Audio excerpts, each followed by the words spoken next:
आज हम suppose to और suppose to be, suppose to have जितने स्ट्रक्चर बनते हैं उससे रिलेटेड मैं आपको बताऊंगी कि इसको हम कब इस्तेमाल करते हैं। सपोज टू को आपने जो है ना स्पीकिंग में इसका इस्तेमाल सुनेंगे, न्यूज़ में भी कहीं आएगा, तो आपने इसको समझना है कि सपोज टू अगर जुमले में आ गया तो क्या मतलब निकलता है। ये आपको याद रहना चाहिए, कहीं ड्यूटी की बात आ जाए, कहीं रिस्पॉन्सिबिलिटी की बात, कोई सेंस हो, कोई एक्सपेक्टेशन की बात हो ना, तो सपोज्ड टू डी आएगा, ठीक है, इसका इस्तेमाल होता है।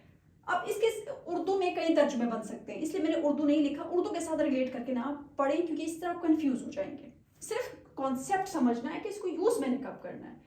प्रेजेंट की आप बात करेंगे ना, तो इज एम आर लगाना है सपोज टू वर्ब की फर्स्ट फॉर्म, पास्ट के लिए वाज वर्ब, कोई जो है विल नहीं आएगा, कोई हैज हैड हैव का इस्तेमाल नहीं है, ठीक है। एग्जांपल्स देखते हैं। आई है ना, मैं प्रेजेंट की बात कर रही हूँ, I am suppose to complete the homework, ऐसा जुमला आपके सामने आता है तो क्या मतलब निकलता है। देखिए इसका सपोज टू का यहाँ पे मैं ड्यूटी के लिहाज से और एक्सपेक्टेशन दोनों के लिहाज से या रिस्पॉन्सिबिलिटी के लिहाज से भी तर्जुमा कर सकती हूँ। मुझसे I am suppose to complete the homework, मुझे अपना होमवर्क मुकम्मल करना है क्योंकि ये मेरी ड्यूटी है, इसकी इस तरह भी ट्रांसलेशन हो सकती है। मेरी जिम्मेदारी है कि मैं अपना होमवर्क कंप्लीट करूं, इस तरह भी ट्रांसलेशन हो सकती है, ठीक है। मुझसे तवक्को है कि मैं अपना जो है होमवर्क कंप्लीट करूं। तो सपोज टू के तीनों तरीके से मायने निकलते हैं, ड्यूटी, रिस्पॉन्सिबिलिटी और एक्सपेक्टेशन, किसी भी लिहाज से आप इसके ट्रांसलेशन करें वो ठीक है, बस समझ आपको ये आना चाहिए कि सपोज टू आया है तो ये इसमें ये मांग रहे हैं। Is she suppose to call you, अब सवालिया है तो तब आपने इज हो या एम हो या आर हो, सब्जेक्ट के मुताबिक वो स्टार्ट में आता है। Is she suppose to call you, क्या तुम ये तवक्को करते हो कि शी तुम्हें कॉल करे, इसका ये सेंस निकलता है, इसमें तवक्को का सेंस आ रहा है।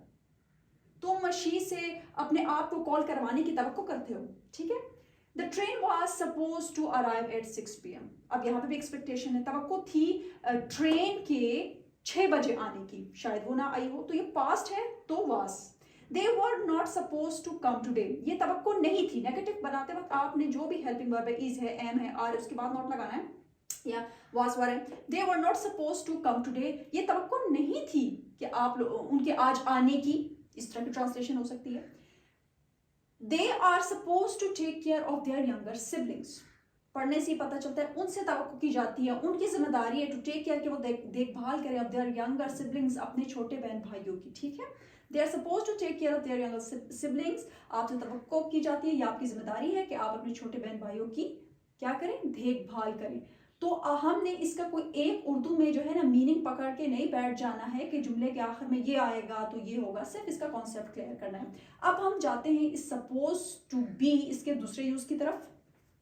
अब सपोज टू बी दूसरा यूज, ये बहुत इंटरेस्टिंग है, डेली कन्वर्सेशन में इस्तेमाल करते हैं, उर्दू के साथ इसको रिलेट करके ना पढ़ें, होने की उम्मीद, रिस्पॉन्सिबिलिटी या एक्सपेक्टेशन के लिए इसको इस्तेमाल किया जाता है। सपोज टू बी एक ये है और एक सपोज टू बी उसके बाद जो होता है वर्ब की आईएनजी वाली फॉर्म होती है, वो इसके बाद हम करेंगे। यहाँ पे कोई वर्ब नहीं है, ठीक है। सपोज यहाँ पे बी जो है एज अ वर्ब खुद है, उसके बाद कोई नाउन है, कोई एडजेक्टिव आ सकता है, कोई प्लेस का जिक्र हो सकता है, होने की उम्मीद, ठीक है, स्टेट बताएगा। अब देखें ये जुमला, you were not suppose to be here, be के बाद कोई वर्ब नहीं है, इससे पहले वाले जो हमने पढ़ा था उसमें वर्ब था, तो इसका क्या हम तर्जुमा लेंगे, you were not suppose to be here, तुम्हें यहाँ पे नहीं होना चाहिए था, वर है ना, वर है, पास्ट की बात हो रही है, तो चाहिए के सेंस में भी हम इसकी ट्रांसलेशन कर सकते हैं।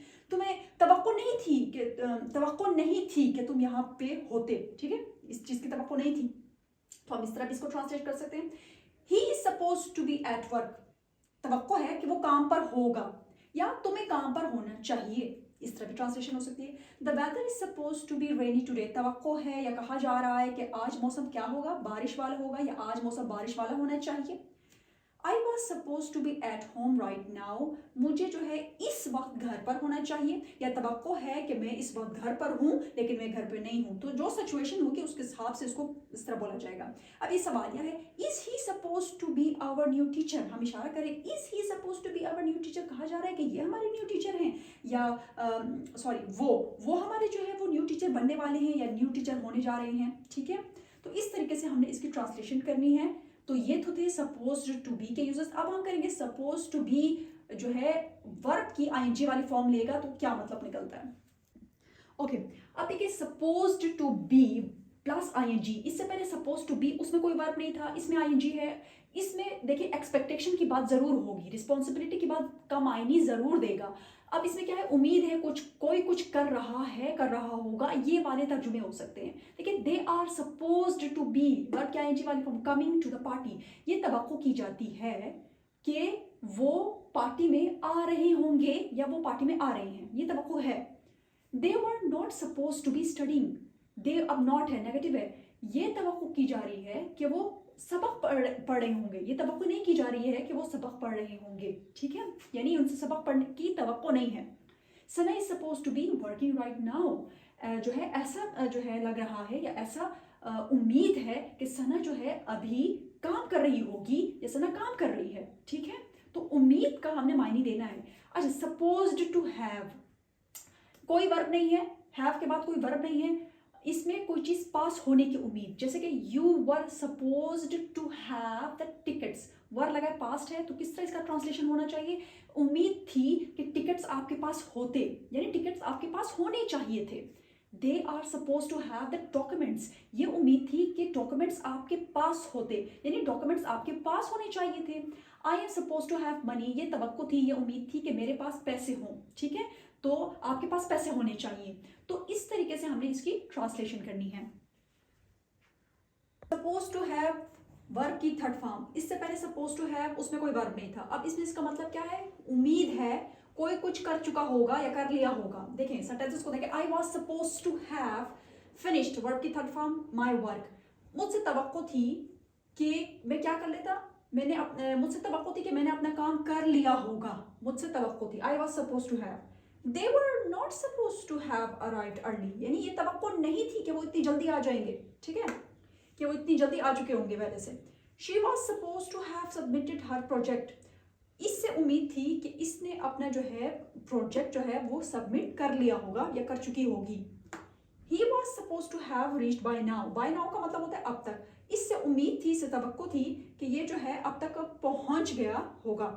तो आई होप कि आपको suppose to be, suppose to have और फिर इनके साथ वर्ब जब लगते हैं तो इनके क्या मायने निकलते हैं। एक्सपेक्टेशन के लिए, रिस्पॉन्सिबिलिटी के लिए हम इसको इस्तेमाल करते हैं, स्पीकिंग में इसका ज़्यादा इस्तेमाल होता है। Thank you.